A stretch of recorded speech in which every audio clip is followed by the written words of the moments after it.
Jericho. Chris Jericho. Probably going to be AEW's new World Heavyweight Champion at the end of All Out in Chicago. A man that the community widely respects. A man that is pretty much transcending his career into new heights in 2019. He talked about WWE Stomping Grounds this week on his podcast. And shout out to Wrestling Inc. for transcribing this. And I quote from Talk is Jericho. Speaking about Baron Corbin and Seth Rollins, this match to me, once again, is one of the problems with WWE and maybe one of the reasons why tickets haven't sold well in Tacoma. We just saw this match 2 weeks ago at Super Showdown. The classic thing is, my neighbor is also a good guy. That doesn't mean Baron Corbin should be headlining pay-per-views over and over and over again. There's heat. Then there's go-away heat, which many people in the community don't believe is a thing, but if you open your fucking ears, you will hear it. Open your fucking ears and clean them out, jackass. It's there. Baron Corbin and Shane McMahon and Roman Reigns have go-away heat. Probably add Lacey Evans to that fucking equation as well. There's heat. There's go-away heat. There's this guy isn't ready heat. That's what Baron Corbin has. Corbin's a solid worker, solid personality, great guy.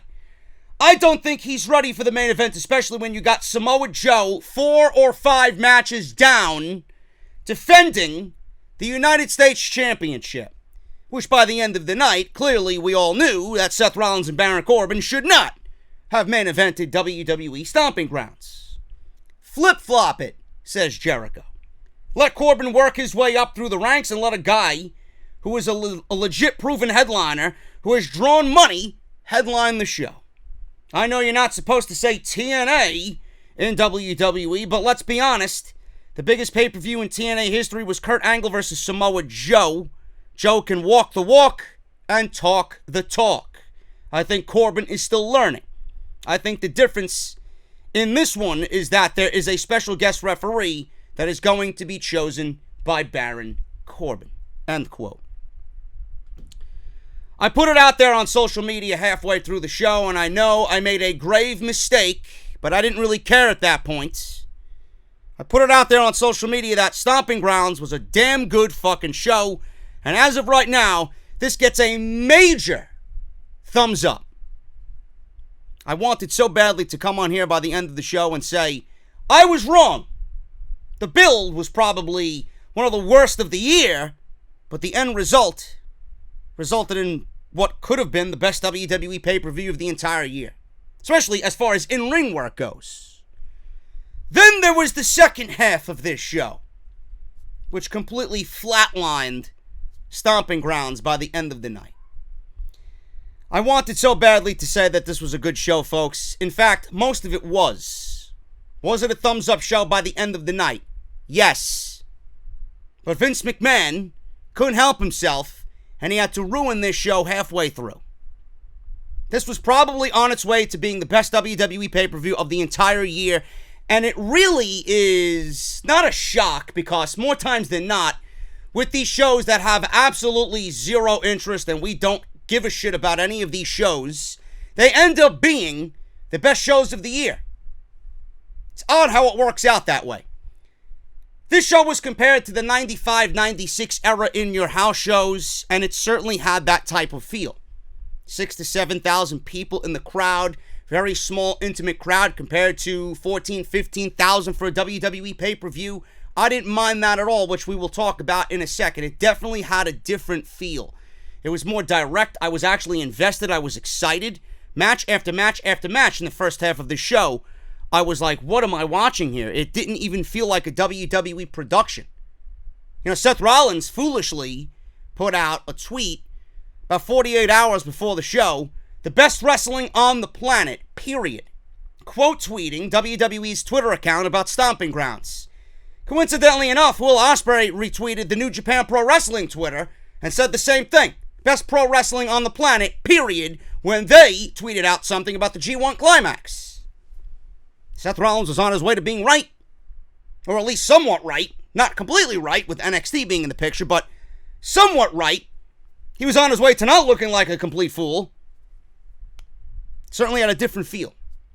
In some cases, I've seen some people on my social media saying, maybe Triple H is in charge of this show. Maybe Vince McMahon took the fucking night off. Certainly felt that way.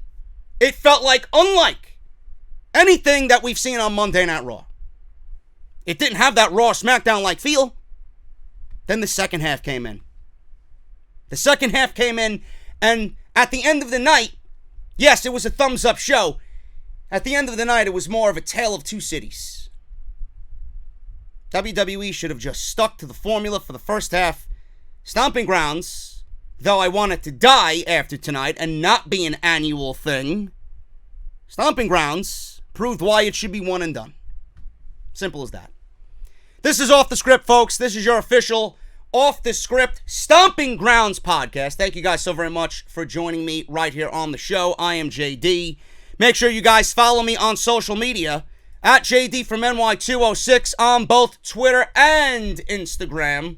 Hit that subscribe button. Turn on the bell for all notifications. Make sure you guys are up to date on everything that I upload here on the channel. If you guys want to support the podcast via Patreon, patreon.com/JD from NY206, completely optional, and it's the only way to get exclusive content not available on YouTube. Make sure you guys go out and check all the other videos that I uploaded this week. Raw, SmackDown, NXT, and then Off the Script on Friday and Saturday. I did not upload an Off the Script for Sunday. This is your Off the Script for Sunday. So make sure you guys go and check all of that stuff out. Shane McMahon's push infuriating the WWE locker room, and a dear Vince asking him what the fuck is a WWE Stomping Grounds. So make sure you guys go and check that out. And then on part 2, major news on the direction of AEW Weekly Television. AEW announces tag team title tournament and announces that a women's championship will be unveiled in Chicago at All Out. My thoughts and opinions on all of that right here on Off the Script. Make sure you guys go and check that out. Link will be in the annotation that you see in the top right corner of the screen. The podcast tonight is brought to you by Audible. audibletrial.com/offthescript. If you guys want to support the podcast and get something for free, Audible is for you, man. Audible's been sponsoring the podcast for 3 years plus now, and they want you to sign up using our unique link, audibletrial.com/offthescript. JD, what am I going to get if I use your unique link? Well, you're going to go through the sign-up process. You will not be billed. It is completely free. You're going to download the app on iPhone or Android devices. Again, completely free. And you will have Audible for 30 days absolutely free. There's that word again, folks. Free. I'm not done. As soon as you sign up, 30 days free of Audible, they're going to give you one free audiobook of your choice. 200,000 choices to choose from, a lot of which are sports and wrestling related. Justin Roberts, Second Nature with Ric Flair and Charlotte, The Stone Cold Truth, The Death of WCW, so on and so forth, and whatever else you guys might be interested in as well. Again, that's audibletrial.com/offthescript. Use it, get something for free, and show them that you not only support Audible, but support Off the Script. Stomping Grounds tonight from Tacoma, Washington. The #1 summer destination in the entire world. I kid. You guys actually brought the heat tonight for the first half of the show, so shout out to you guys, man. I thought you were all great, and then obviously you tired out by the second half of the show. Cruiserweight Championship, Tony Nese, Akira Tozawa, and Drew Gulak. This was on the pre-show, and Tony Nese is one of my boys, man. He's a New Yorker. No longer the Cruiserweight Champion. Drew Gulak won the Cruiserweight Championship tonight in what I thought was a spectacular triple threat match on the Stomping Grounds pre-show. Gulak nailed Nese immediately as soon as the bell rang with a dropkick to start it off. Nese tried to backflip, but Tozawa moved. Nese landed on his feet. Nese rolled up Tozawa and got caught. He caught Gulak in a German suplex for a double pin near fall. This was an absolutely amazing spot. It was visually amazing. Nese cartwheeled off the apron and nailed Gulak with a super kick. Tozawa nailed a suicide dive on Nese. He then took out Gulak with a dive off the apron. Tozawa hit a drop kick for a near fall on Nese, but Gulak broke up the pin. Gulak hung Nese on the middle rope and then gave Tozawa a suplex onto Nese.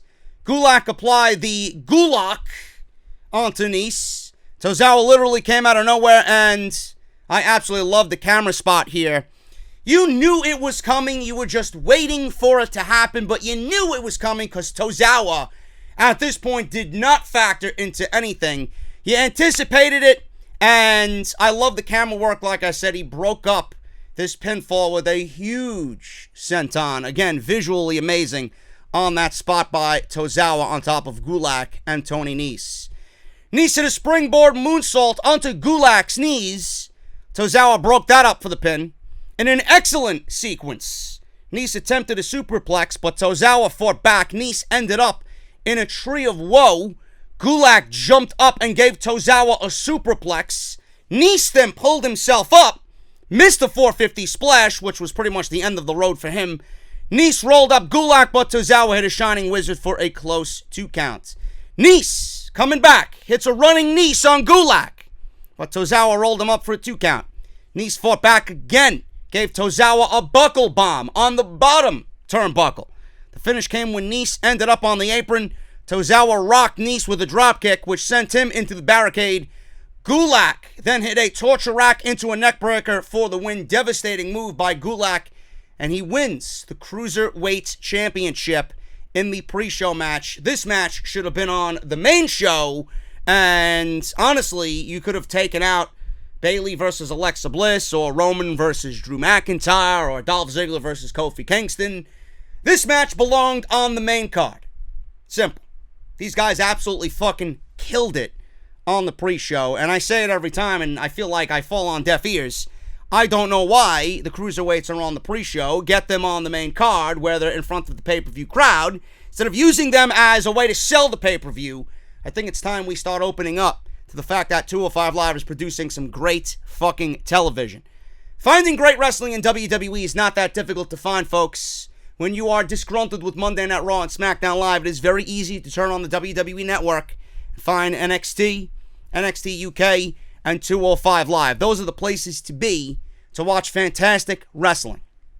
And speaking of fantastic, like I said, this was a fantastic triple threat match, which at points the crowd gave this a standing ovation.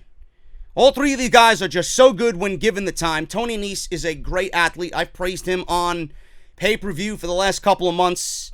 And when you want a great match, he's always there. But you can kind of tell that WWE was not going to fully invest themselves into a Tony Nese run with the Cruiserweight Championship like they did a Buddy Murphy, like they did with a Neville, like they did with a Cedric Alexander.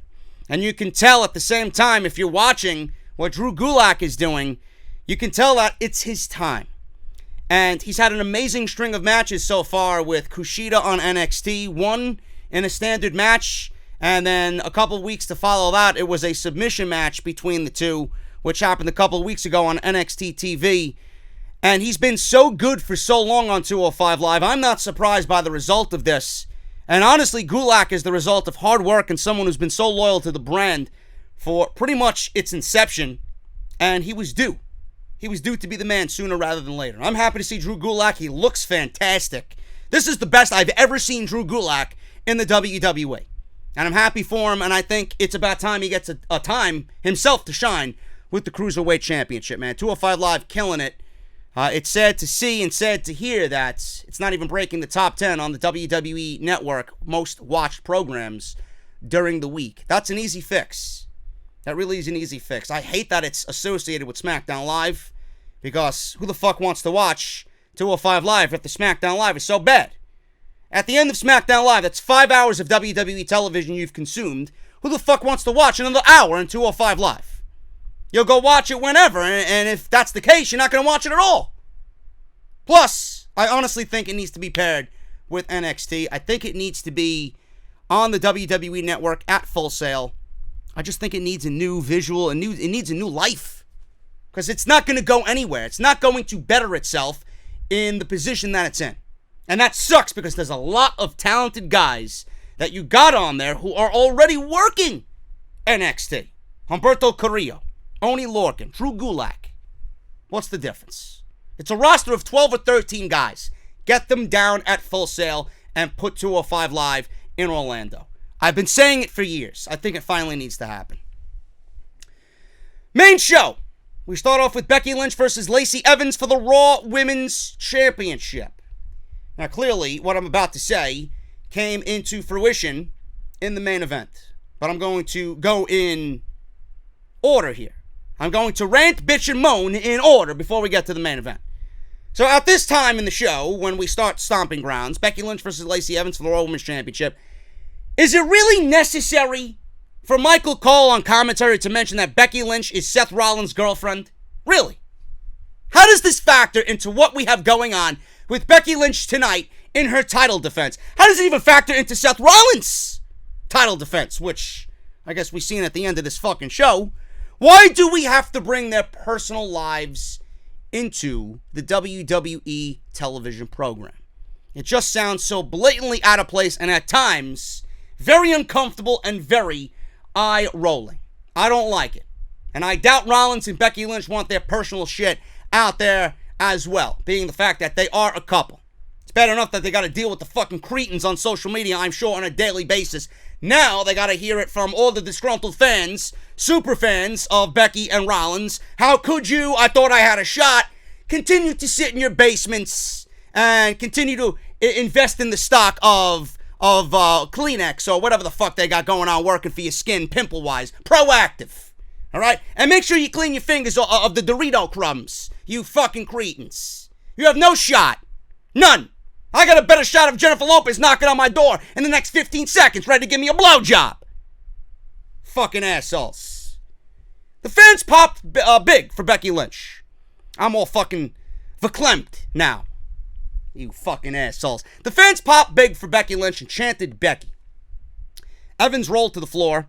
Becky was big in Tacoma. And I really gotta, again, give a shout out to Tacoma. You guys brought the heat in the first half of this show. Big Becky chants. Evans rolled to the floor. Lynch threw her back in. Evans attempted a kick, but Lynch caught the leg. Lynch was firmly in control, sent Evans into the turnbuckles. Lynch was in control for a good portion of the beginning of this match. Evans whipped Lynch into the turnbuckle. Lynch then attempted a back kick off the second turnbuckle, but Lacey was too far and missed. They redid the spots, which I will come back to in a second in my closing thoughts of this match because Lacey Evans is fucking terrible.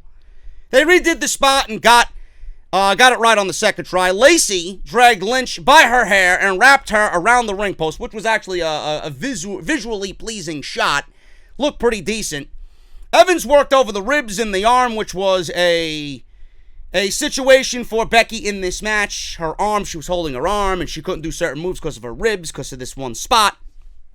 Becky was selling the ribs, but then she got out of a pin attempt. Lynch locked in an armbar, but Evans made it to the ropes. Evans pulled out her cloth and wiped her armpits. Really fucking attractive, really ladylike there, Miss Evans. She then dropped it on Lynch. Lynch made a comeback and shoved the cloth in Evans' mouth by pulling out Mick Foley's mandible claw. She stuffed her cloth down her own throat. Lynch missed a leg drop off the second turnbuckle. I was kind of getting worried here. I'm like, oh shit, please don't tell me Lacey Evans is going to win the fucking title. Evans hit a modified stunner, nailed Lynch with a boot for a 2 count. Then comes the finish when Evans missed a moonsault and Lynch locked on the disarmor for the win, and Lacey Evans tapped out in milliseconds. As quick as you could blink. Lacey Evans tapped out, and Becky Lynch retains the Raw Women's Championship. Now, I didn't want to mention it until the actual show started because I'm sure there were people still filing in, no matter the attendance in the Tacoma Dome. The smaller crowds, to me, are much more intimate. They did a good job at making this sound bigger, and it really was loud for the small crowd. So far, so good. And I am happy to see that a lot of the people there were invested in Becky Lynch because I feel like her run as champion is not totally her fault, but I do see a downward slide in Becky Lynch and the reaction she's been getting. Now, this might have been a little bit better than their Money in the Bank match, but holy shit, I am glad this is over. Again, It's not over by any means, because when WWE says it's over on commentary, it usually never is, and by the looks of the main event, it is not over. It is not over, which I'll talk about when we get there. The Lacey Evans agenda was heavy to start the summer. Lacey Evans didn't belong in this match to begin with. Imagine if she won the fucking title for basically doing nothing.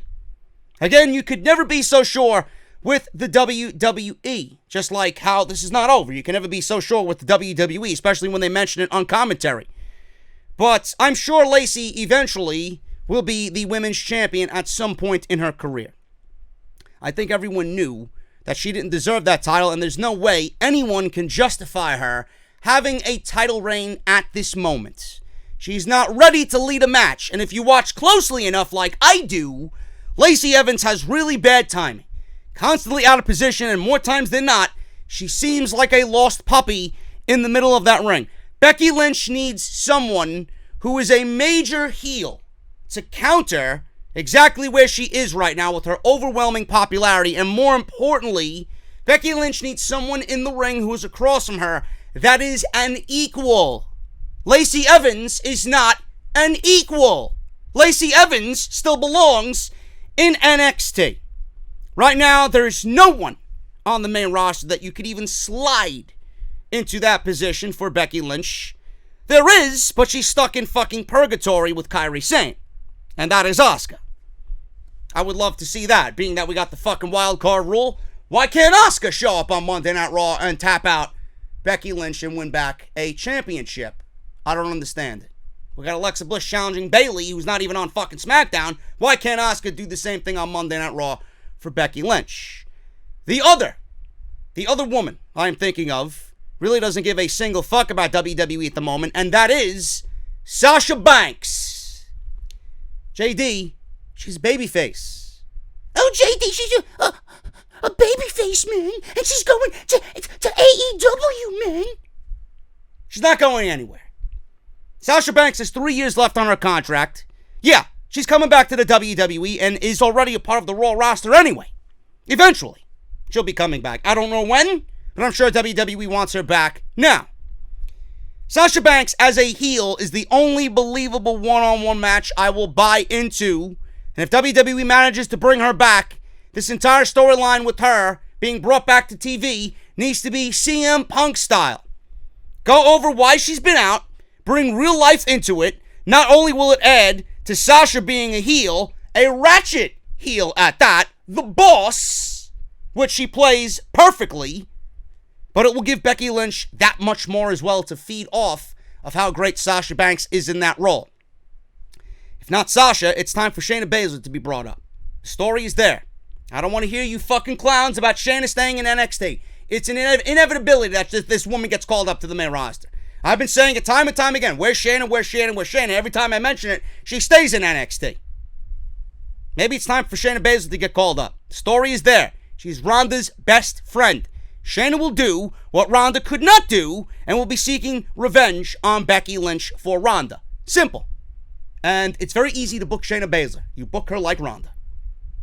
Nothing that WWE can fuck up. Again, you never know with this fucking company, but it's easy to book Shayna Baszler.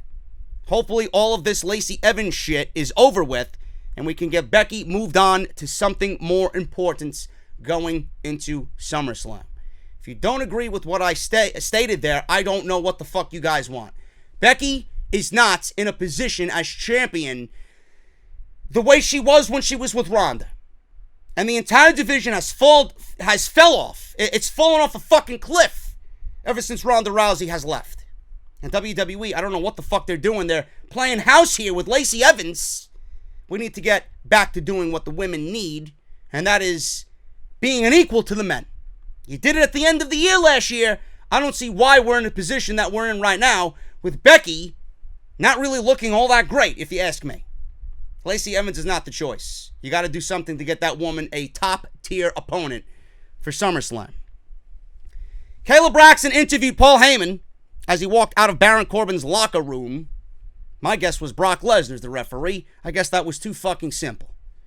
Braxton wondered if Heyman would be the special guest referee for later. Heyman pointed out that the WWE Champion Kofi Kingston and Universal Champion Seth Rollins are here as well. Heyman walked off. I don't know what the fuck that has to do with anything, but yes, Paul, we understand, as I'm fucking using my hands over here, knocking off my microphone. Yes, we understand the rules of the Money in the Bank briefcase. We know. You don't have to go over it again, and we don't need to know that they're here. We know that already. Why was he even there? Oh, look, Brock Lesnar could possibly show up. That's the only reason why he was there. Corbin stepped out of his locker room. He asked Kayla if she was there for more than just questions about his special guest referee. Really now? You'd be so lucky, Corbin.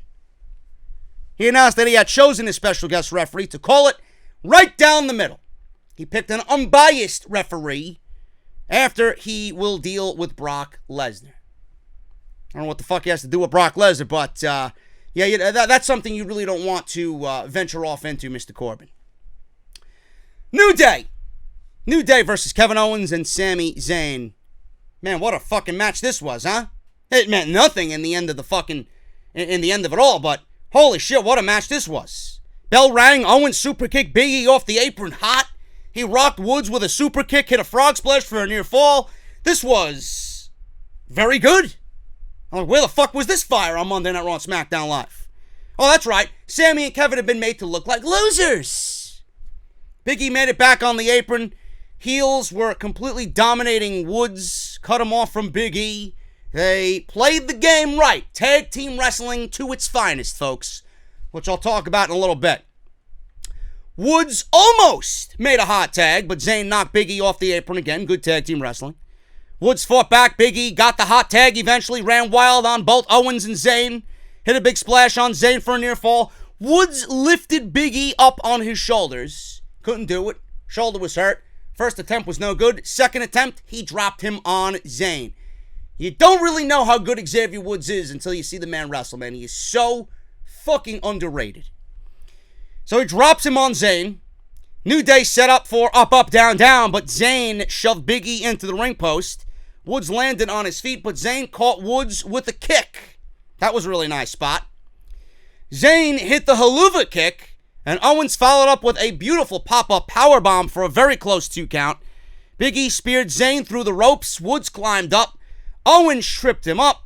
Owens then hit the stunner on Woods for the victory. Holy shit, the heels beat the New Day. Not like it fucking matters, but man, Owens and Zayn needed a victory and they got it tonight. Do not tell me that they are on separate brands. I don't give a shit. WWE clearly doesn't. Why the fuck would you? Why am I? I don't give a shit that they're on separate brands. WWE does not care. And I'm going to say this. Raw had 10 superstars from SmackDown Live, and the limit is supposedly 4. I don't want to hear it. Now, I might be making too much sense here, but Kevin Owens and Sami Zayn are just too good at what they do to be used in the manner that they're being used right now. Great heels, great team. You ask them to do something serious, they will do it great. Comedy, they do it great. They are entertaining, and they're more entertaining together. This match was fantastic, but it meant nothing. They were just there on TV, and that's all it comes off as. What did this match mean? They got a win over the New Day, which was terribly needed, but what does it mean? It's just a win over the former tag team champions with no importance. Why use Sami Zayn and Kevin Owens just as 2 guys to fill TV time on Raw and SmackDown with no meaning?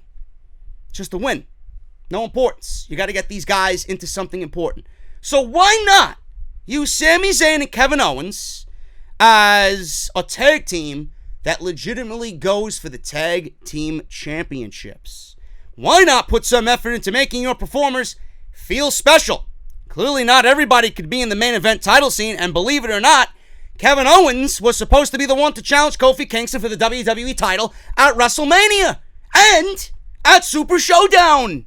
And looking back on it, after what we've seen from both Kevin Owens and Sami Zayn on weekly television, after looking back on it, how sad does it look now that that was the actual case?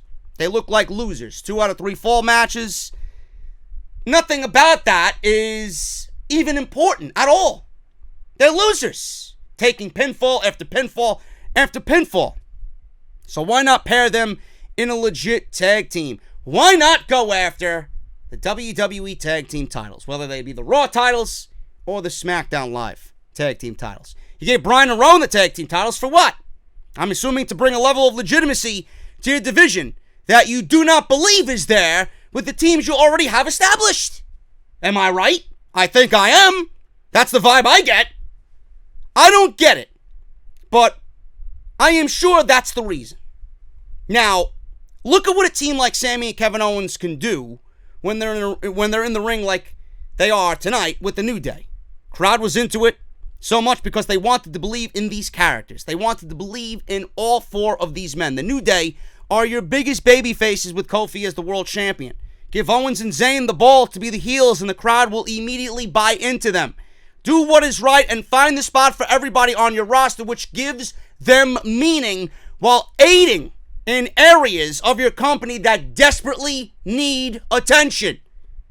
I think the role for Sami and Kevin Owens after tonight is definitely as a tag team to bring some legitimacy to a division that you failed to use the teams you already have established. I don't want to hear it. After tonight, there should be no question about where these guys' roles should be. Samoa Joe versus Ricochet for the United States Championship. This was a damn good match. Positioned third on the card, this could have easily been the main event of this show.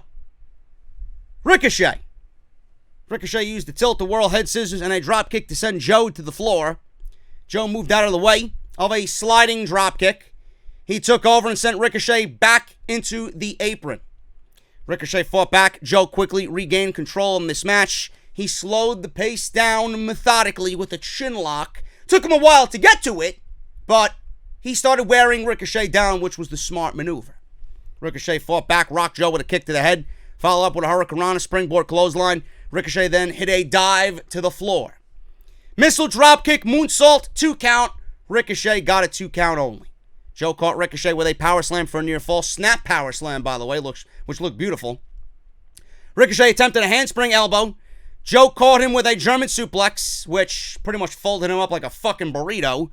Joe then hit a huge clothesline, which almost landed Ricochet right on top of his fucking neck. He's lucky.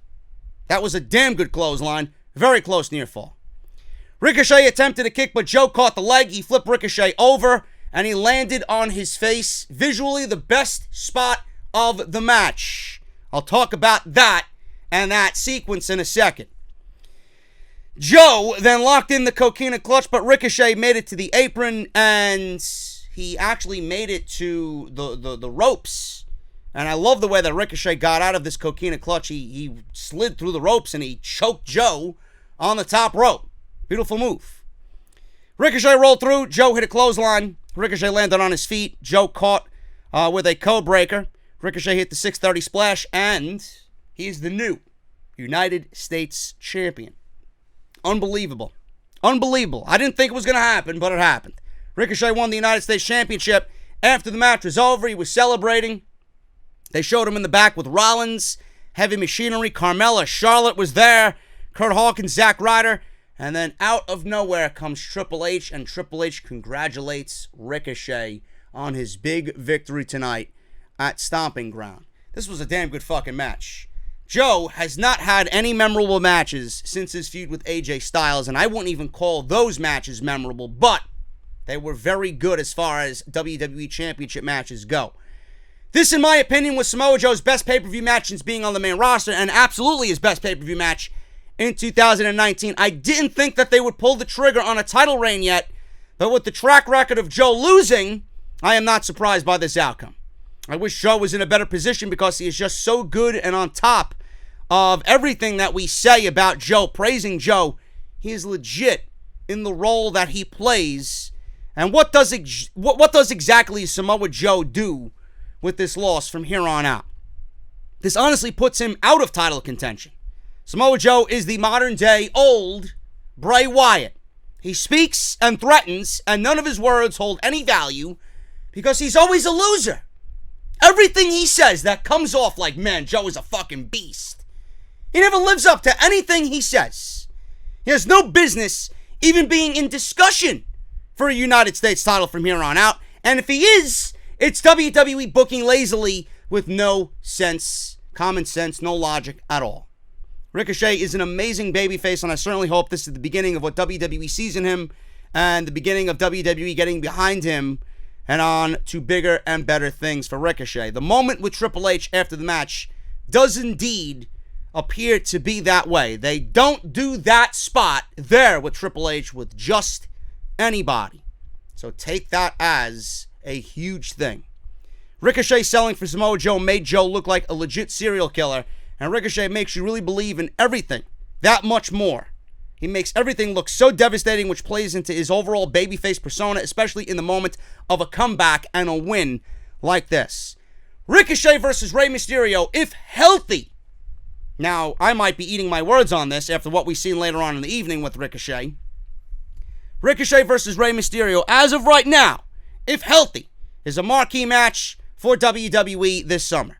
Mysterio will work seamlessly with Ricochet as their styles are similar, and I don't think we will have an issue we had with Mysterio when he was in the ring with Samoa Joe.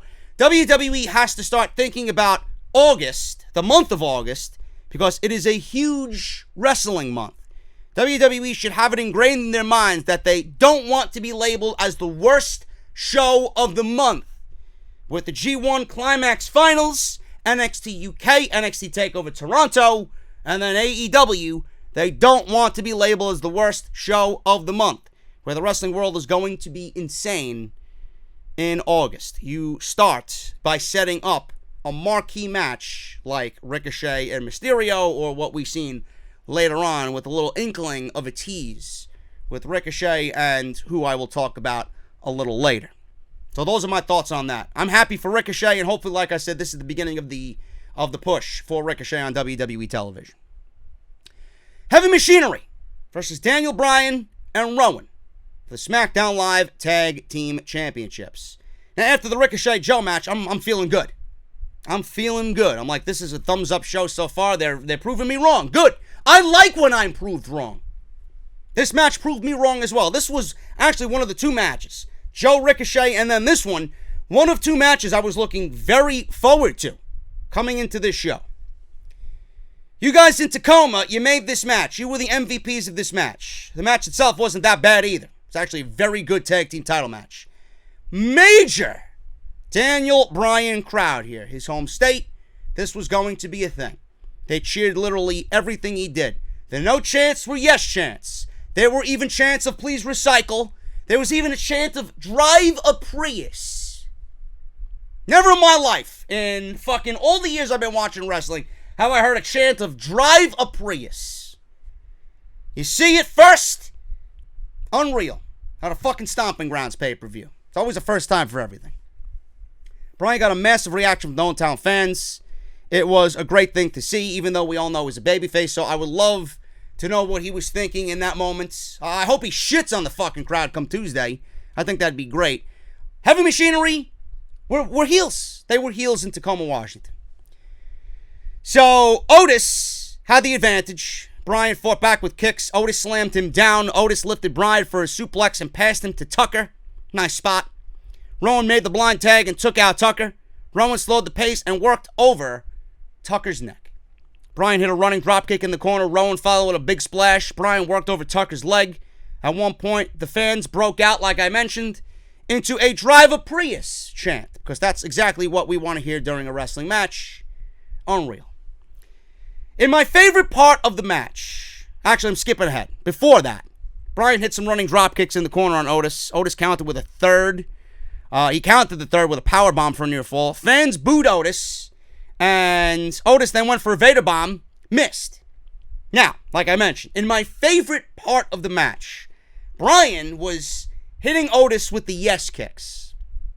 Otis absorbed all the kicks. The sounds of the kicks were just immensely satisfying to my ears. They were slapping off of Otis's body like fucking... You heard that shit. I loved it. He absorbed all the kicks, started vibrating and thrusting in the middle of the ring, and then gave Bryan a suplex after all of the yes kicks. He then gave Bryan a caterpillar. Tucker missed a moonsault, which was just physically impressive, man. You know, Tucker, we all look at Otis, but Tucker was actually amazing in this match, man. The guy his size doing that type of thing, man, just awesome. Mr. Moonsault, his legs caught Bryan. I don't know what happened there. His legs off the moonsault caught Bryan's legs. Bryan rolled out of the way. He was holding his head. I'm thinking, oh shit, a guy the size of Tucker coming off the top rope, landing on Bryan's head with a moonsault. The referee went right over to Daniel Bryan. Everything seemed to be okay, but Tucker's legs off the moonsault off the top rope hit and connected with Bryan's legs, which had to be fucking shitty coming on down for Bryan. Otis and Rowan traded clotheslines in the middle of the ring. They went back and forth. They couldn't knock each other off each other's feet. Bryan made the blind tag on one of the final clotheslines from Rowan. Otis didn't know. He attempted a suicide dive, but Tucker nailed him. Tucker hit a crossbody to the floor on Rowan. He jumped off the top rope, took Rowan out. In the ring, Tucker didn't know what the fuck was going on. He went after Bryan.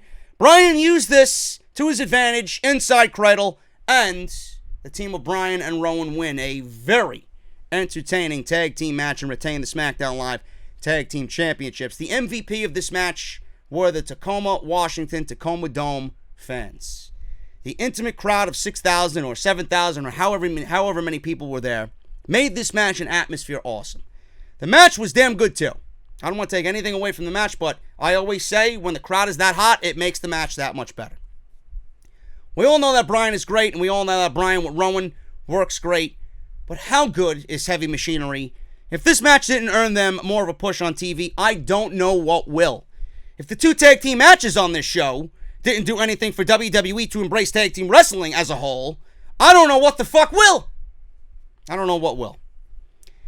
I didn't expect Heavy Machinery to win here because Bryan and Rowan haven't done anything with those titles since WWE gave it to them, but this was more of a showcase than anything for both Otis and Tucker. And in a landscape that is WWE right now where it's so hard to even be featured due to the oversaturated roster, Heavy Machinery passed the test tonight at Stomping Grounds with flying colors. Nobody expected them to work. Nobody expected them to work this pay-per-view. Nobody expected them to work this well with Bryan and Rowan. I doubt even anybody was even invested in Heavy Machinery. You were after tonight. You know who Otis is tonight. You know who Tucker Knight is tonight. And you know who Heavy Machinery is as a tag team. I think this was great. And I'm happy to see some of Triple H's boys in NXT that got the shaft getting called up. Might have been too early. Might have been at the wrong time. I don't know. But I'm glad to see some of these call-ups that happened in January finally start to pay off. This is a legit tag team. These guys look great. They work great together. They are a legit tag team. They've been a legit tag team since their time in NXT. There's no reason why WWE should not be pushing a team like Heavy Machinery, who easily the crowd could fall in love with. If this didn't do anything for the tag team landscape in WWE, I don't know what will. And that's the one thing that is very difficult to find on WWE television. Tag team matches with meaning that are fucking great. The first one didn't have any meaning, but damn, that was a good fucking match. And should have been something more important going on there. This one was for the tag team titles, and this was a fucking entertaining, great match. So hopefully WWE has their eyes open, and we see a little bit more focus on tag team wrestling.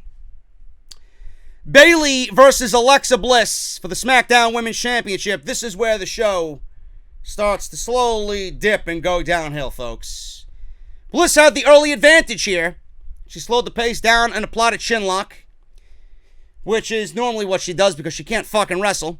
Bayley briefly fought back, but Bliss took back over the match. Bliss slapped Bayley ridiculously hard. Heard that all throughout the arena in the small crowd that was the Tacoma Dome. Bayley fought back with a clothesline. Bayley caught Bliss with a big knee that sent her to the floor. Bayley missed a drop kick through the ring post. She attempted a drop kick through the ring post. She missed. She sent Bayley shoulder first at Alexa into the ring post. Bliss worked over Bayley's shoulder and arm. Bliss attempted a tilt-a-whirl, but Bayley countered into a back suplex. Bayley gave Bliss a sunset flip powerbomb into the turnbuckle. I don't know why this spot continues to be done on Alexa Bliss, of all people, who has been out the majority of the year under WWE supervision with concussion symptoms. The spot is so dangerous and could be disastrous. It's like WWE is playing with fire and does not give a shit. Every single match that Bayley and Bliss have had, this spot has been done. All it takes is one. And when Alexa Bliss gets another concussion, who's going to be to blame? Is it going to be Bayley? Is WWE going to punish Bayley? Or are you going to punish the people who put together this fucking garbage match? Should not be happening if Alexa has been out with quote-unquote concussions. Which I still don't believe is the fucking case. Bliss rolled to the floor and Cross checked on her at this moment in the match because Alexa Bliss had Nikki Cross in her corner. Bayley attempted a suicide dive on Bliss, but she pushed Cross in the way and intentionally got Cross hit by an incoming Bayley crossbody. Bliss then took over with a code red on the outside on the floor on Bayley. Bliss then went for Twisted Bliss. Cross came into the ring like a maniac, like the old Nicole Cross. She was mad at Bayley for hitting her with the suicide dive, even though she didn't realize in the moment that Alexa Bliss had pushed her in the line of fire. The referee made Cross leave the ring. Bayley went up for Bliss. She pushed her off the top rope. Bliss went for Twisted Bliss, but Bayley got her knees up, and Bayley then followed with the Bayley to belly and retains the Women's Championship. She is still the SmackDown Live Women's Champion. This match did absolutely nothing for me, guys. I don't know what the fuck you see in Alexa Bliss. I really don't. And it was honestly the first blemish on the entire show up until this point. Bayley deserves a lot better as far as WWE getting behind her and booking her in a way where the crowd, once upon a time, in storybook land, fucking cared about her. She needs someone better in the ring with her than Alexa Bliss. I don't find anything interesting in this woman. I do not know what you see out of Alexa Bliss outside of the short shorts. I don't understand it. I never found anything in this entire program. Alexa Bliss is a Raw superstar. Did you forget that one? A Raw superstar challenging for the SmackDown Women's title. I don't even know why the fuck I bother mentioning it. They don't fucking care. Why the fuck should I? Nikki Cross being involved with Alexa Bliss reeks of WWE creative not knowing what to do with her. I don't see where they could go with all of this into Extreme Rules. We could possibly see Nikki Cross break away from Alexa Bliss over the next 3 weeks of television and realize that she was being used and maybe get her title match herself out of Bayley. Keep in mind, by the way, that Extreme Rules has 3 weeks of build. 3 weeks. Yet WWE expects us to believe that they're going to give us fresh and new at Extreme Rules. It's going to be all rematches from this show. 3-week build. Maybe we will see a triple threat match with Alexa, Nikki Cross, and Bayley. Maybe this is what brings Nikki Cross out to be Nikki Cross. The Nikki Cross that we've seen in NXT. I just don't see much going on here. I would love to see Ember Moon versus Bayley, but I certainly would save that for a SummerSlam and not do it at Extreme Rules, because if it does happen at Extreme Rules, then we all know that Ember Moon was being used for the 3-week build and nothing more. I wish WWE would get behind Ember because she would be a legit competitor for Bayley. The women's title situation is honestly in a position where it is very difficult to care about on both brands. On both brands, not only SmackDown, but on Raw as well, with Becky Lynch being the champion over on Raw. WWE more than likely will just insert Charlotte because they just don't care to write engaging television for the women, and they much rather get Charlotte Flair closer to 16 than actually book compelling women's television. It's the truth, and I hope that's not the case. I really hope we don't see Charlotte versus Bayley at SummerSlam. It's about someone, it's time someone else should be in that position. We don't need to see Charlotte at all. Charlotte doesn't even need to be on the fucking show, if you ask me. That's just the way I see it. They recap Drake Maverick defeating R-Truth to win the 24/7 7-11 Slurpee title. Last week on SmackDown Live, R-Truth regained the title at Maverick's wedding. If you guys didn't see that on social media, Drake Maverick got married. Congratulations to him. He also lost the fucking 24/7 title at his own wedding. And his wife then proceeded to tweet that she wants a divorce. Clearly, all a work. Maverick's wife posted that she wants a divorce. Fans booed. New U.S. Champion Ricochet. This is where I said I'd get back to Ricochet and Rey Mysterio. Ricochet was seen taking pictures for WWE.com with the new United States Championship. Carl Anderson, Luke Gallows approached, and then AJ Styles came into frame congratulating Ricochet, saying that he will see him tomorrow on Monday Night Raw. Now, could it be that Styles and Ricochet is the match that WWE has planned for SummerSlam? If so, take my fucking money. But I wouldn't mind Rey Mysterio either if that was to be the planned match for Ricochet in the United States title. But a match with Ricochet could be a match for Styles that steals the entire weekend for WWE. Now, I wouldn't be doing my job, I wouldn't be JD, if I didn't ask why. If that is indeed the direction that WWE is going with the United States Championship. Why does AJ Styles need the United States Championship? What does AJ Styles have to do with not the WWE Championship. What does AJ Styles need with the United States Championship? He was the WWE Champion and the face of SmackDown Live. This is the house that AJ Styles built, right? You're the WWE Champion, you're the face of the company. Pretty much. You're the face of the fucking company as the WWE Champion. You were on the cover of the video game last year as the WWE Champion. Now, all of a sudden, he wants the United States title, a title that has meant less than nothing on WWE television. Unless he is simply wanting the best competition for himself. Does this mean AJ Styles and the club are a thing now? Does he want the competition? Do we have a faction forming right before our very eyes? Does this mean that AJ Styles is turning heel against a babyface Ricochet? Yeah, it does put a spotlight and a precedent on the United States Championship, but you need to write and give us a reason as to why the former WWE Champion wants a title besides the WWE Championship. If this is the way WWE goes, a reason needs to be given. Otherwise, it's simply booking talent in the most marquee matches they know will pop the crowd during a massive wrestling weekend in August just to simply fit in. That's exactly what I get from this entire situation. Ricochet and AJ Styles, that's going to cater to a crowd that's going to be watching NXT UK, NXT TakeOver Toronto, and All Out. WWE, if they do book that match with no meaning behind it and no reason for why it's happening, they're just simply doing it to fit in.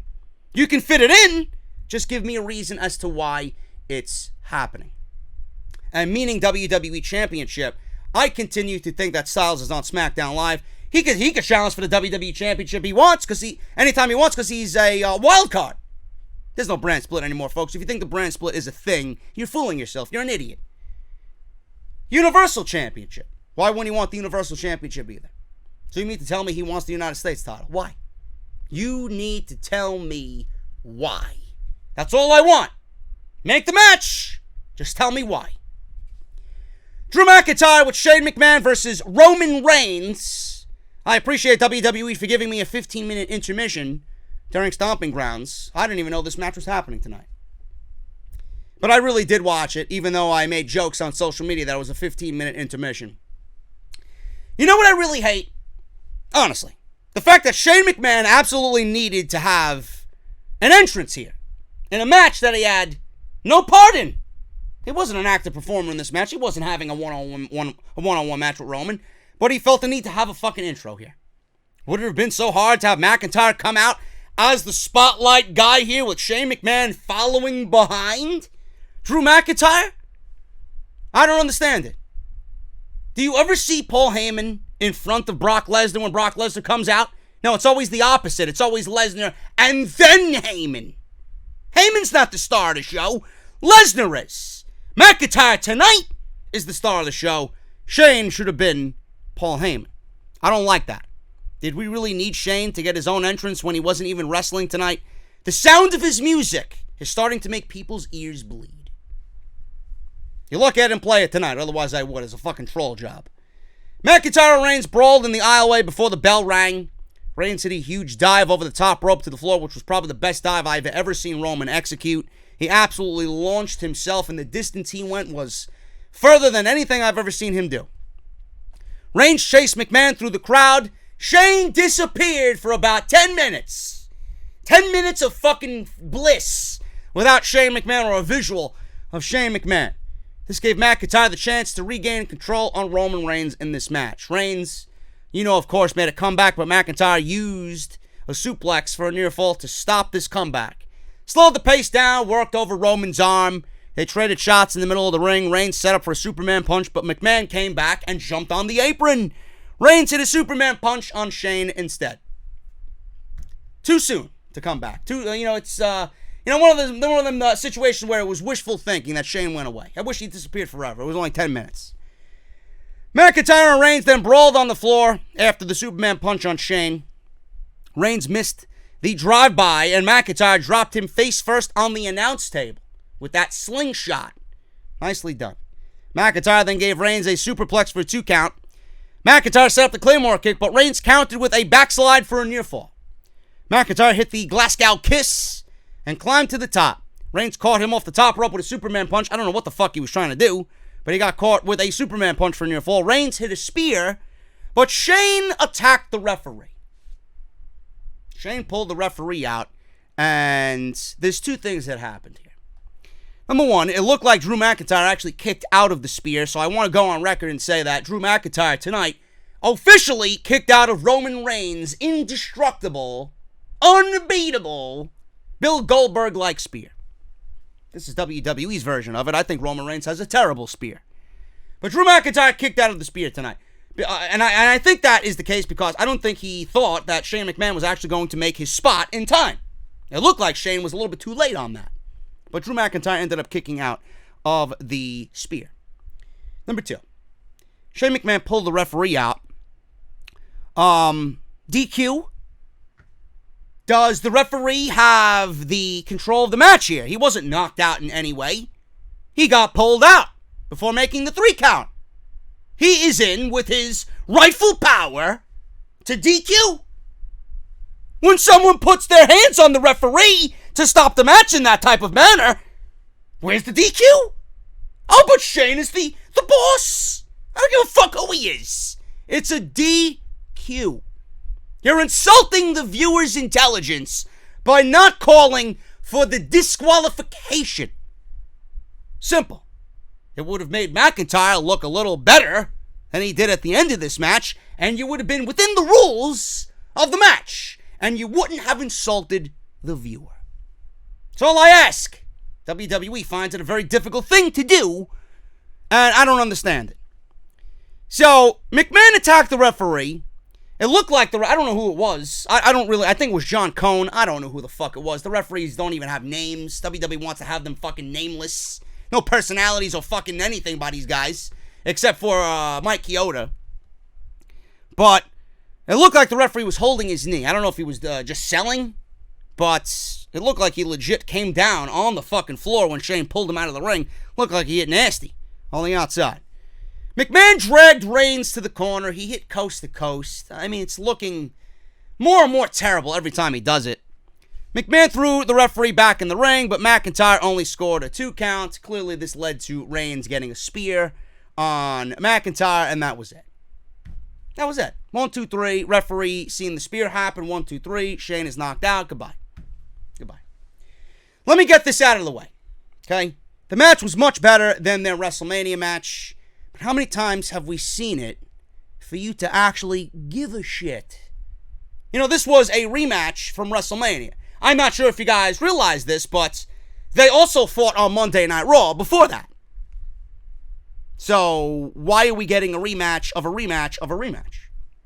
I don't get it. The more we see the same shit over and over and over again, the more people are quick to say that this match was fucking garbage. Especially when the match had absolutely nothing on the line. Nothing of importance. Absolutely nothing. And that's not fair to say about both guys, because both Roman, no matter how much I find him to be nauseating, and Drew McIntyre, no matter how much I find him to be a fucking loser on WWE television, both guys can legitimately work. They were clearly placed in a position on this card that was the come down after everything. I guess Bayley and Alexa Bliss could be deemed as the come down as well, but this was a come down. This was a come down, or a restroom break in the middle of Stomping Grounds. And it was because WWE booked this where they did, and they followed up with Kofi and Dolph Ziggler, which in the end didn't really matter anyway, because that match was fucking boring. The crowd was somewhat into what they were trying to do here, but there legitimately was no importance in what they were trying to tell.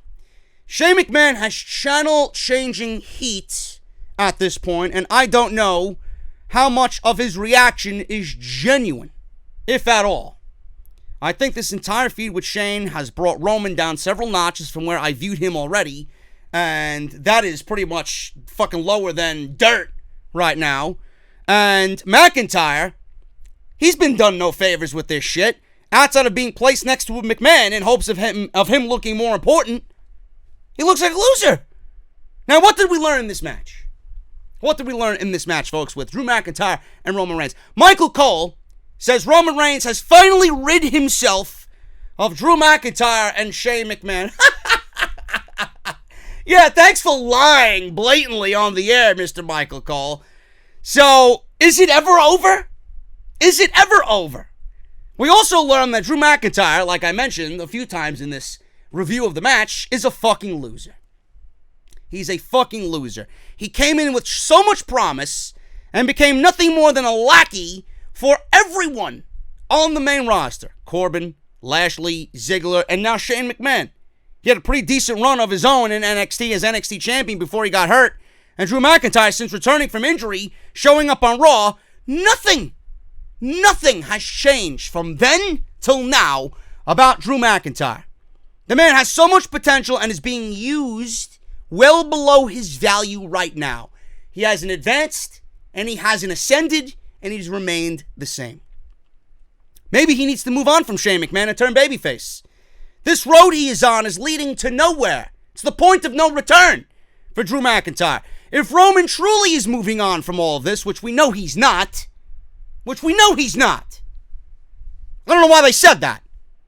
Where does he go from here on out at SummerSlam? Certainly can't put him in the WWE title picture.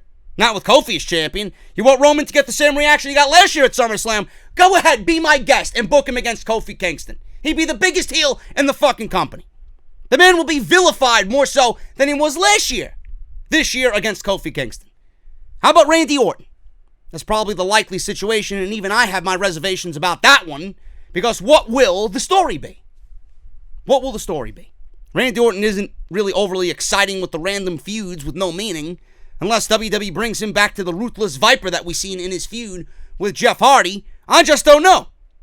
And it's very, very, very, very difficult to get excited about anything Roman Reigns. He is the pinnacle, the peak of fucking boring on WWE television. When Roman is on television, the program is lifeless. So what did this do? Nothing. Absolutely nothing. And it's not over, folks. Not by a long shot. Kofi Kingston versus Dolph Ziggler for the WWE title. Steel cage match. What the fuck do you want me to say about this shit? This was one of the most boring steel cage matches I have ever seen. And you can see, I was so high on this show in the beginning of the show. Down, down, down, down, down. Up, up, down, down. Simple. Start of the match. Ziggler teased a super kick, and Kingston teased a trouble in paradise. Ooh. Ziggler tried to climb out, but Kofi pulled him back in. Ziggler attempted to slingshot Kingston into the cage, but Kingston held on. He tried to climb out, but Ziggler stopped him. Ziggler slowed the pace, worked over the arm in a steel cage match. Yeah, let's do a fucking arm bar. Kingston fought back and caught Ziggler with a dropkick off the second turnbuckle. Kingston shoved Ziggler into the cage and rolled him up for a near fall. You know, this was a steel cage match between Dolph Ziggler, who should have been me, right? Aren't you going to go out there and do everything in your fucking power to make sure that it is you by the end of the night? I didn't see any fucking get up and go from Dolph Ziggler tonight. This was another run-of-the-mill Dolph Ziggler boring fest. So, instead of escaping, Kingston shoved Ziggler off. Instead of escaping, Kingston hit a crossbody. Yeah, great. Yeah, your WWE champion wants to be a fighting champion instead of using his fucking brain for common sense. He's on the top fucking portion of the cage. Yeah, instead of me jumping over and falling down to the fucking ground with both feet hitting the ground and winning the match, yeah, let me just dive back in off the top of the cage and do a crossbody. You know how fucking stupid he looked? So he hit a crossbody. Kingston tried climbing out, but Ziggler stopped him again. Yeah, there you go. You get what you get. You get what you deserve. Ziggler and Kingston ended up on the very top of the cage. And Ziggler tried to wiggle out, but they fell back in the ring. Kingston hit the SOS for a 2 count. Ziggler attempted a suplex, but Kingston landed on his leg. Kingston injured his leg on the landing. Ziggler used a knee bar to work over the leg. Kingston made it to the ropes, but there's no rope break in a steel cage match. He's grabbing the rope, thinking the referee's going to be like, 1, 2, 3. No, there's no rope break in a fucking steel cage match. And I'm glad someone on the commentary team, Graves, because Cole is a fucking blithering idiot, Cole didn't say anything, but Graves made the mention that this is a no DQ match and that the referee didn't abide by the traditional rules. See, I'm glad we didn't see that. Ziggler caught Kingston with a super kick, and Kingston almost fell out the door. Ziggler pulled him back in, but Kingston grabbed onto the steps. Kingston went for trouble in paradise, and Ziggler locked on another submission. What's with the submission match? The submission holds in a steel cage match? Is this a submission match or a fucking steel cage match for the WWE title? Ziggler hit the zigzag for 2. Kingston applied a front face lock, and Ziggler tried to escape out the door. Kingston dragged Ziggler back in, but Ziggler poked Kingston in the eyes. The finish came when Ziggler slowly crawled out of the cage.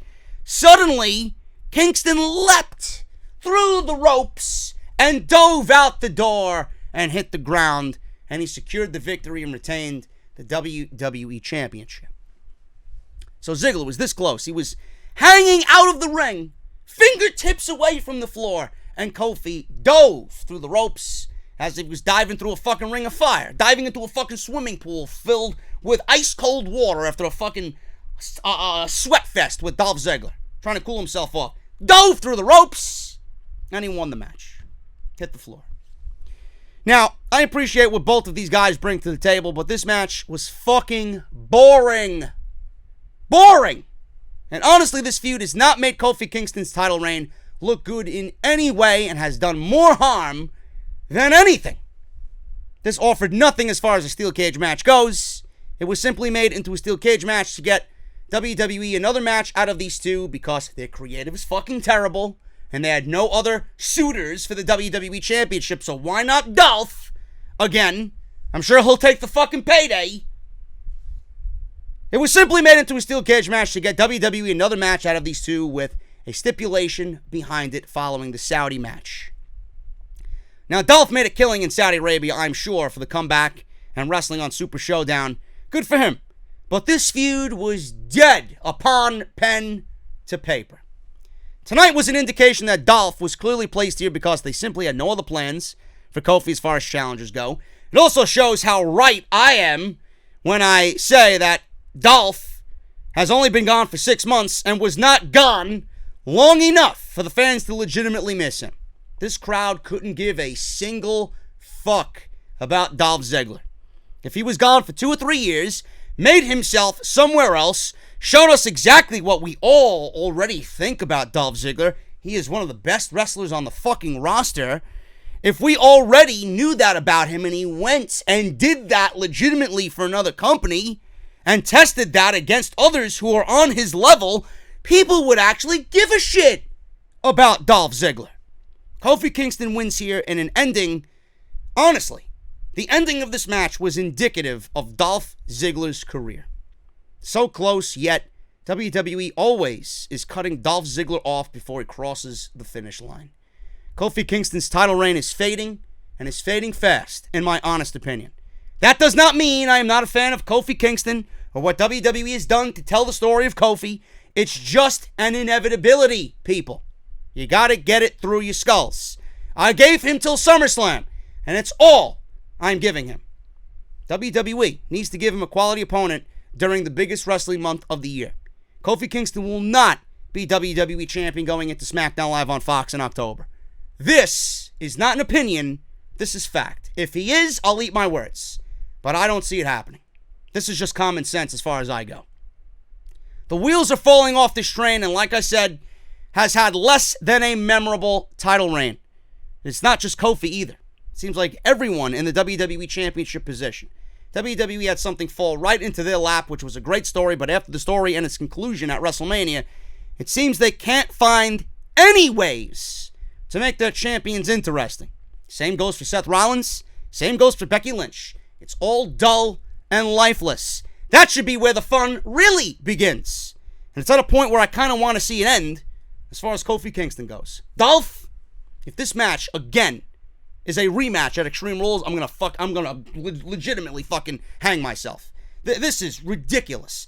No way can Dolph Ziggler justify another match with Kofi Kingston. But then again, there's 3 weeks. Who the fuck are they gonna get to fill that spot? We may end up seeing Dolph Ziggler again, but I hope not. Go do your comedy and get the fuck off WWE television. You tried, you came back too soon, and it's the same shit. It's like you never left. You should have went to AEW, but you're an idiot, and you took the easy money, and you stayed with WWE instead of going in on yourself. I love Dolph. I think he's great. I don't think he's great up here, because he didn't take a chance on himself, and he could be just like Jon Moxley's. He didn't do it. Easy money for WWE, he'd rather do the comedy. I don't see what you possibly could be turning down with AEW where they wouldn't allow you to do what you're doing now. I don't know. I hope this is over. In fact, it's WWE. We say it's over, it's not over. In the back, Drew McIntyre was furious about losing to Roman Reigns. Kayla Braxton came up and tried to ask him about Roman Reigns and the match with Roman Reigns. Shane McMahon announced Reigns versus McIntyre and McMahon in a handicap match on Monday Night Raw. But Michael Cole, I thought that you said Roman Reigns was moving on from both Shane McMahon and Drew McIntyre at the end of his match. This lasted 20 minutes.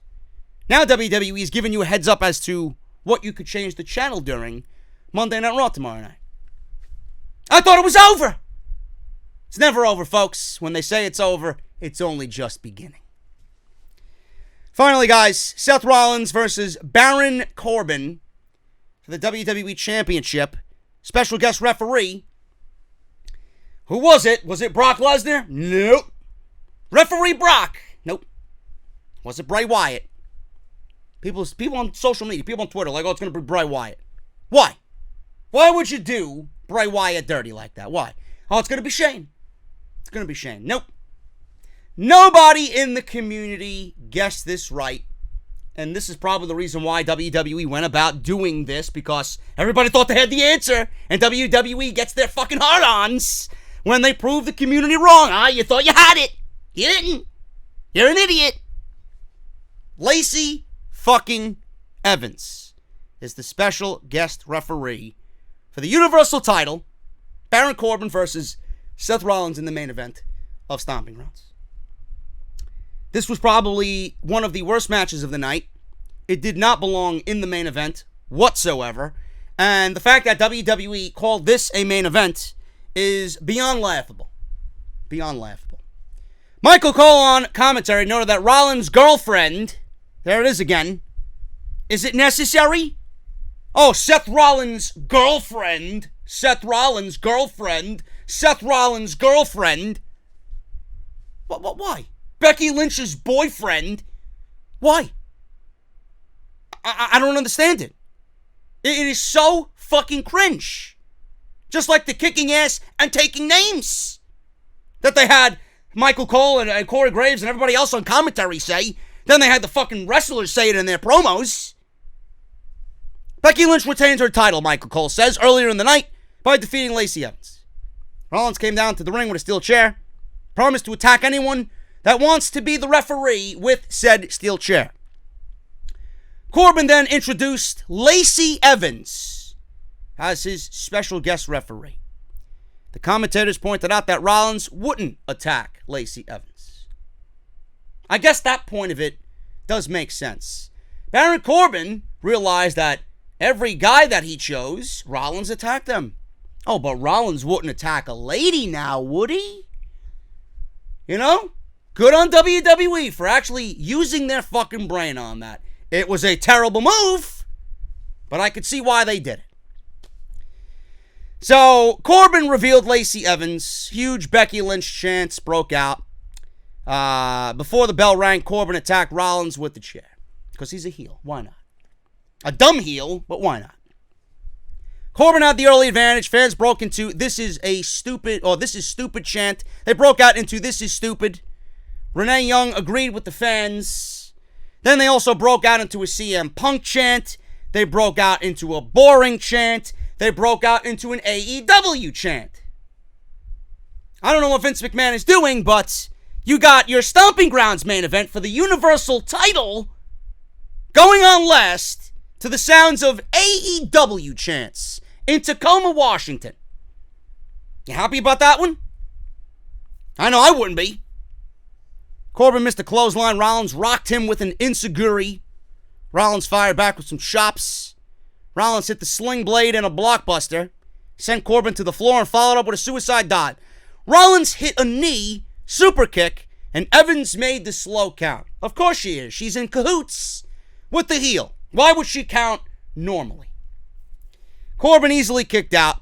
Fans broke into another Becky chant. Rollins fought back, gave Corbin a powerbomb through the announce table.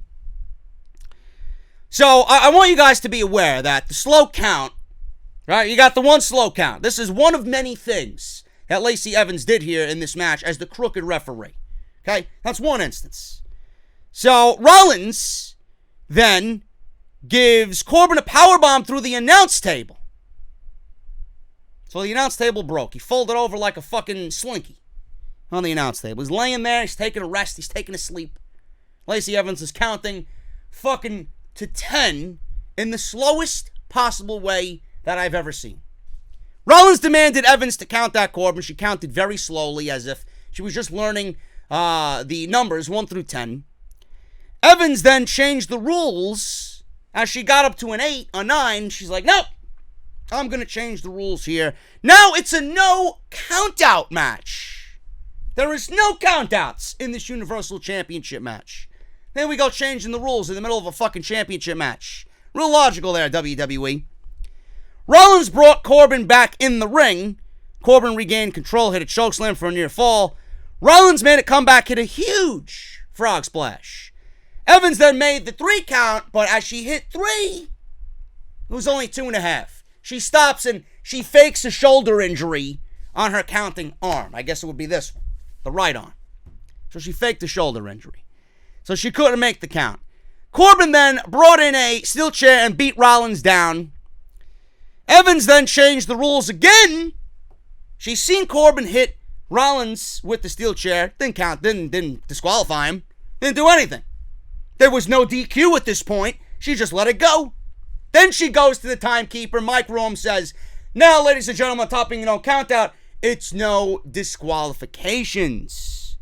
Becky chance breaking out. So, folks, I just want to make sure you're in the loop here. We got a crooked ref, no count out, no DQ, slow counts, faking an injury, coming down for the 3 count. Everything is legitimately against Seth Rollins here. Where the fuck is Becky Lynch? For every moment that Lacey Evans is being crooked in her officiation here of this Universal title match, Becky Lynch looks like a complete fucking idiot. Where was she? Was Titus baking something so irresistible that she couldn't bring herself from catering? Was she in the shower? Did she go get the fucking Uber and start packing her and Rollins' gear? Maybe she forgot her spots. Where the fuck was she? Where was she?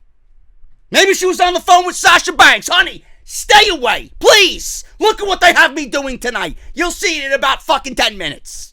Where was she? With every moment. I guess she doesn't give a shit about her boyfriend then, right? Yeah, but WWE thinks we're fucking stupid. So Becky chance broke out. Now it's a no DQ match. Rollins used a Falcon Arrow. Beautiful Falcon Arrow on the steel chair. Evans wouldn't make the count. So Rollins said, fuck this bitch. Got in Evans' face.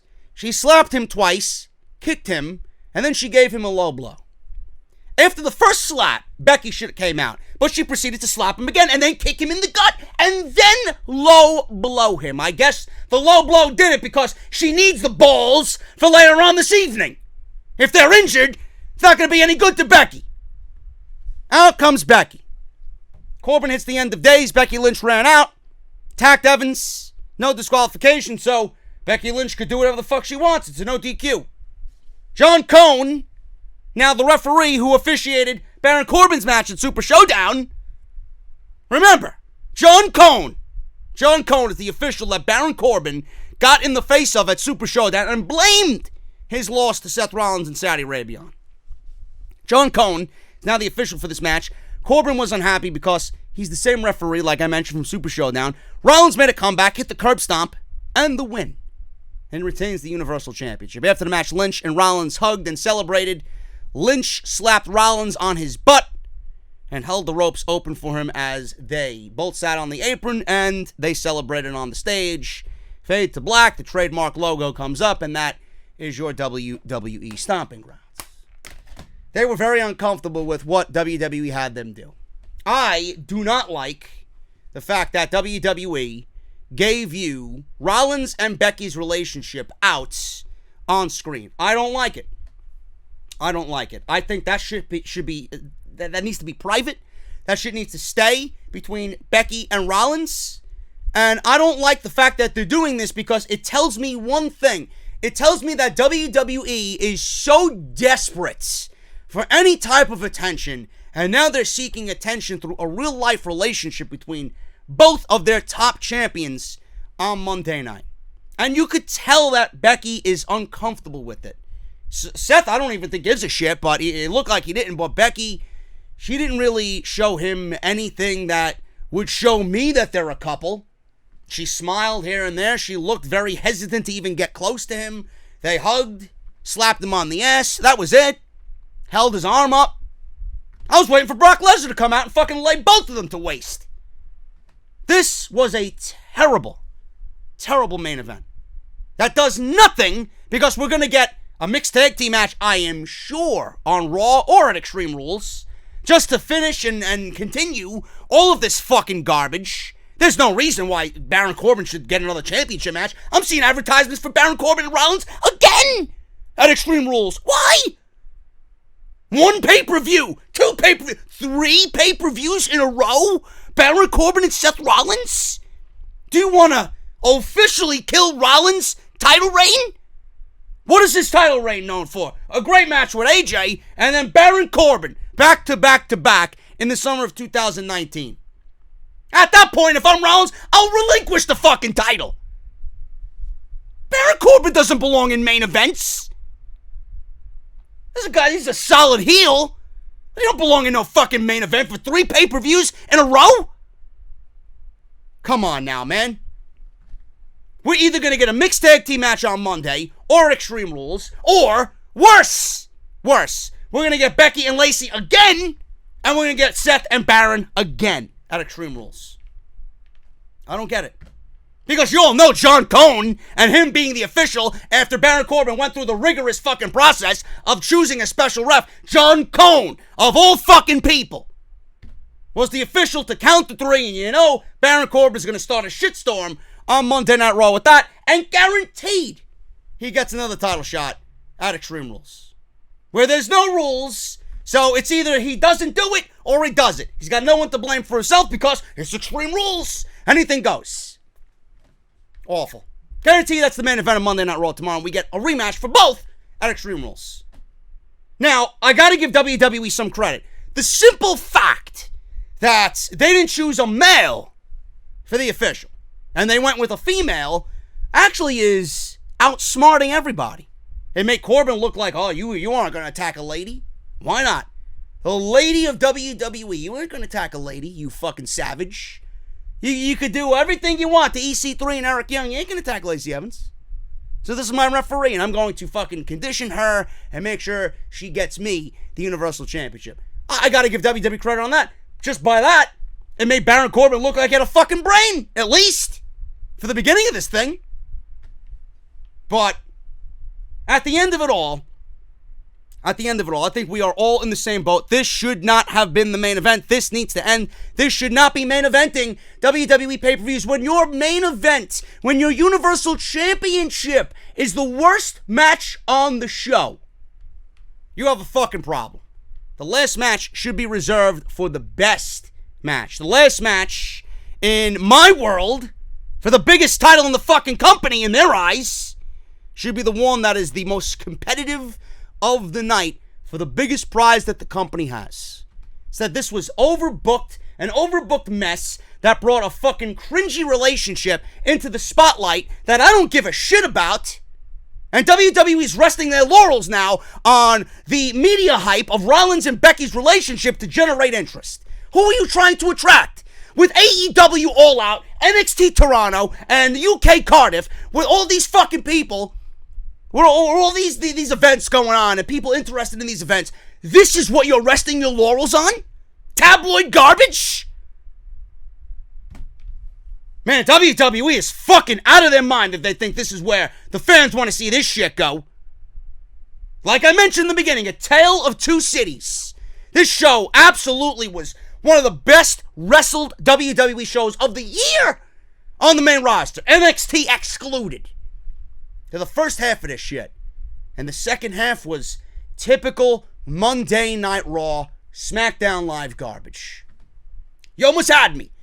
You almost had me. For all the people that want to say, oh, JD only wants to shit on the product. I don't. I wanted nothing more than to be wrong about this show. It's these types of shows that have no build, no investment from the fans that end up being the best shows of the year. And WWE let me down. You came close. You almost had me. Now we got Monday Night Raw, and nothing's going to change. 3 weeks of build for Extreme Rules. What do you think's going to happen? Everything you're seeing tonight is going to be done again. And we'll be right back to square one. I put out a poll on social media. Let me see if I could fucking find it. My Twitter is going absolutely crazy right now. Let me see. Let me see what the fucking polls are. What did you guys think of WWE Stomping Grounds? 2,600 votes after 1 hour. You guys can still vote. Follow me on social media at JD from NY206. 57% thumbs down and 43% thumbs up. How many of those thumbs down are people that didn't watch and you just thumbs it down just based on what you've seen on weekly television? It was a thumbs up show for the first hour and a half. The second half, Jesus Christ, man. Might as well just fucking plug Monday Night Raw into that. No difference whatsoever. I'm getting out of here, guys. Thank you so very much for all of your support. This is your Stomping Grounds pay-per-view review right here on Off the Script. If you enjoyed it, let me know what you think down below. Hit that thumbs up, and I will see you all right back here on Monday night for another exhilarating edition of Monday Night Raw. Hopefully it's good. We got Bray's Firefly Funhouse. What's going to happen? He needs to be on fucking TV. You need to get him in front of a live audience. And we got the build to Extreme Rules. Whoop-de-fucking-do. See you guys later.